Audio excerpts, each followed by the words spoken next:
समय ने कई सभ्यताओं को जन्म दिया और उन्हें मिटा भी दिया। लेकिन कुछ नगरी ऐसी होती हैं जो मिटने के बाद भी जीवित रहती हैं, कथाओं में, ग्रंथों में और हमारे विश्वास में। ऐसी ही एक नगरी है द्वारिका। कहा जाता है कि ये नगरी भगवान श्री कृष्ण ने बसाई थी, लेकिन आज ये समुद्र की गहराइयों में समाई हुई है। क्या यह सिर्फ पौराणिक कथा है या विज्ञान भी अब इसे सच मानने लगा है? चलिए जानते हैं सबमर्ज सिटी द्वारिका नगरी का रहस्य। लेकिन आगे बढ़ने से पहले वीडियो को लाइक और चैनल को सब्सक्राइब करें, क्योंकि आपके लिए यह कुछ सेकंड का काम है, लेकिन इससे हमें बहुत सहायता मिलती है। दोस्तों, समुद्र की लहरों के नीचे एक ऐसी नगरी छुपी हुई है जो कभी भगवान श्री कृष्ण की राजधानी थी, जहाँ दिव्य महल थे, सोने से जड़े गलियारे थे और जहाँ समय के साथ सब कुछ लुप्त हो गया। हम बात कर रहे हैं द्वारिका की, एक डूबी हुई नगरी, या कहें एक छुपा हुआ सच। क्या वास्तव में श्री कृष्ण की द्वारिका समुद्र में समा गई, या ये सिर्फ एक पौराणिक कथा है? चलिए खोजते हैं। भगवान श्री कृष्ण विष्णु के 8वें अवतार। उनका जन्म मथुरा में हुआ था, लेकिन उनका कर्म क्षेत्र बना द्वारिका। कथा के अनुसार कंस का वध करने के बाद जब जरासंध ने बार बार मथुरा पर आक्रमण किया, तब श्री कृष्ण ने यदुवंश की रक्षा के लिए पश्चिम दिशा की ओर प्रस्थान किया, और यहीं से शुरू होती है द्वारिका की कहानी।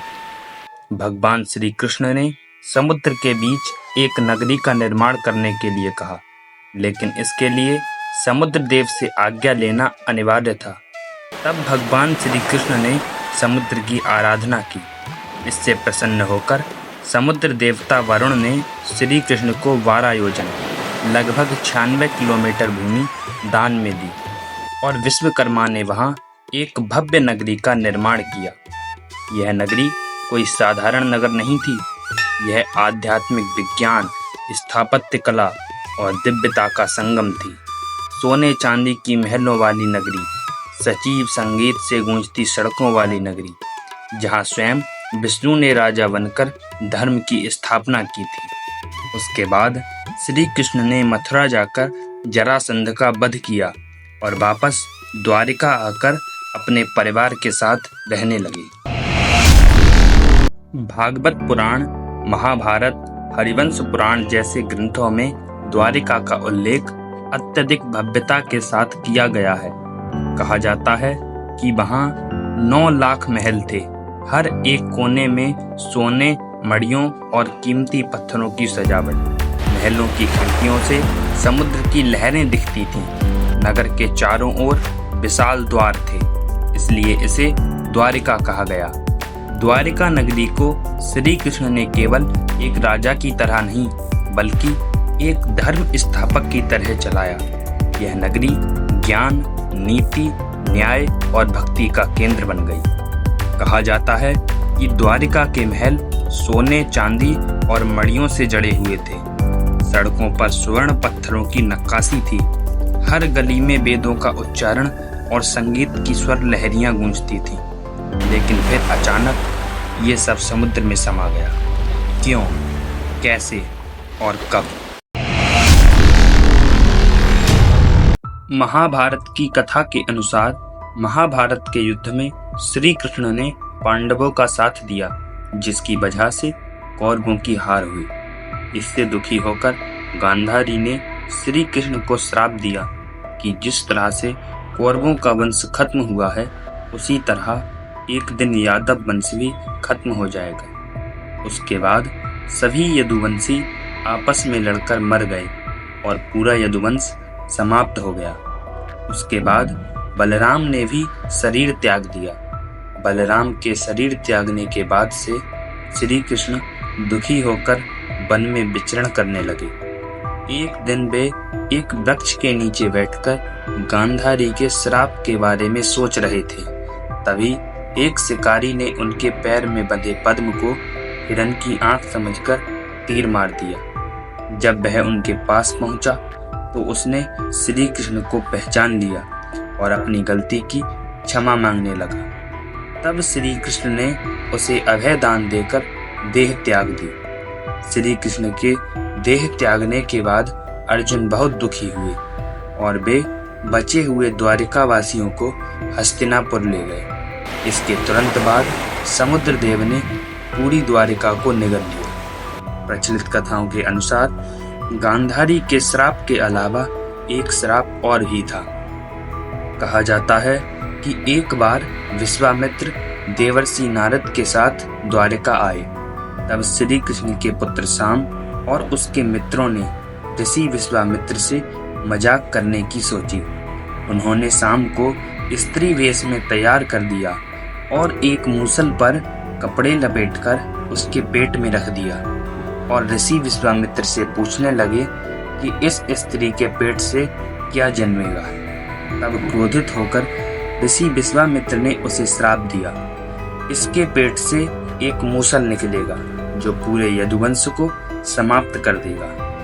वे सब घबरा गए और उस मूसल को यमुना नदी के किनारे ले जाकर घिसने लगे। घिसते घिसते अंत में जो टुकड़ा बचा उसे उन्होंने यमुना नदी में फेंक दिया, जिसे एक मछली ने निगल लिया। मूसल घिसने के कारण वहां लंबी लंबी कटीली घास जम गई, जिससे यदुवंशियों ने एक दूसरे को लड़कर मार दिया। एक बार एक मछुआरे ने एक मछली को पकड़ा। घर ले जाकर जब उसने उस मछली को काटा तो उसके पेट से वह मूसल का नुकीला टुकड़ा निकला, जिसे उसने अपने तीर में बांध लिया। यही तीर श्री कृष्ण के पैर में जाकर लगी और उन्होंने देह त्याग दी। भागवत पुराण में लिखा है, जिस दिन श्री कृष्ण ने अपने लोक में वापसी की उसी दिन समुद्र ने द्वारिका को निगल लिया। लेकिन क्या यह महज धार्मिक कथा है या इसका कोई ऐतिहासिक प्रमाण भी है? यह जानने के लिए हमें पढ़ना होगा विज्ञान की दिशा। 1983 में पहली बार ASI archaeological survey of India और समुद्री पुरातत्व विभाग ने गुजरात के सौराष्ट्र तट पर द्वारिका में डाइविंग की। जो मिला ने इतिहास की किताबों को हिला के रख दिया। समुद्र के नीचे पत्थर की संरचनाएं, सीढ़ियां, दीवारें और स्तंभ पाए गए। कुछ स्तंभ तो 10 मीटर तक ऊंचे थे, जो किसी विशाल भवन का हिस्सा लगते हैं। फिर 2001 में national institute of ocean technology NIOT ने सोनार इमेजिंग टेक्नोलॉजी से समुद्र की गहराई में एक सुनियोजित नगरी के अवशेष खोज निकाले। विशेष बात यह थी कि ये नगर लगभग 30 मीटर गहराई पर स्थित था और इसकी रूपरेखा वैसी ही थी जैसी द्वारिका की ग्रंथों में वर्णित है। NIOT ने समुद्र से प्राप्त लकड़ी और दीवारों के अवशेषों का कार्बन डेटिंग किया। रिपोर्ट ने पूरी दुनिया को चौंका दिया। ये अवशेष 9000 साल पुराने निकले। मतलब ये नगर 7000 ईसा पूर्व का हो सकता है। यह सभ्यता हड़प्पा सभ्यता से भी पुरानी मानी जा सकती है। इतिहासकारों को यह स्वीकारने में कठिनाई हुई कि इतनी उन्नत नगर योजना, स्थापत्य और सामाजिक व्यवस्था इतनी प्राचीन हो सकती है। लेकिन यही तो रहस्य है।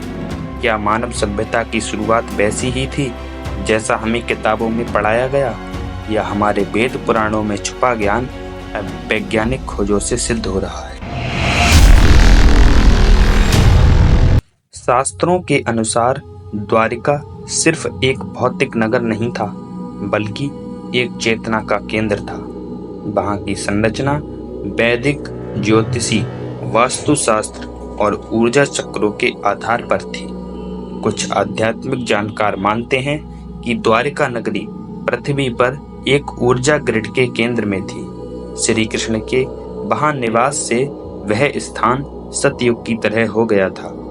वास्तव में द्वारिका का डूबना एक संकेत है कि जब धर्म घटता है, जब अवतार पृथ्वी छोड़ते हैं तब सत्य का स्थान भी पृथ्वी से हट जाता है।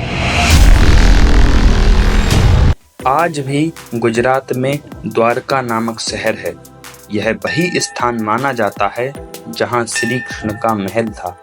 यहाँ मौजूद द्वारिकाधीश मंदिर समुद्र के किनारे बना है और माना जाता है कि यह कई बार समुद्र की लहरों से क्षतिग्रस्त हुआ, फिर भी चमत्कारी रूप से हर बार बचता गया। द्वारिका के नीचे आज भी हजारों अवशेष दबे हुए हैं। हर साल पुरातत्व विभाग यहाँ कुछ नया खोजता है, लेकिन रहस्य और भी गहराता जाता है। द्वारिका नगरी डूब गई, पर उसका नाम अमर हो गया। समय बदल गया, पर कथा नहीं बदली। विज्ञान ने भी अब मानना शुरू कर दिया है कि जो हमें मिथक लगता था वह शायद इतिहास था।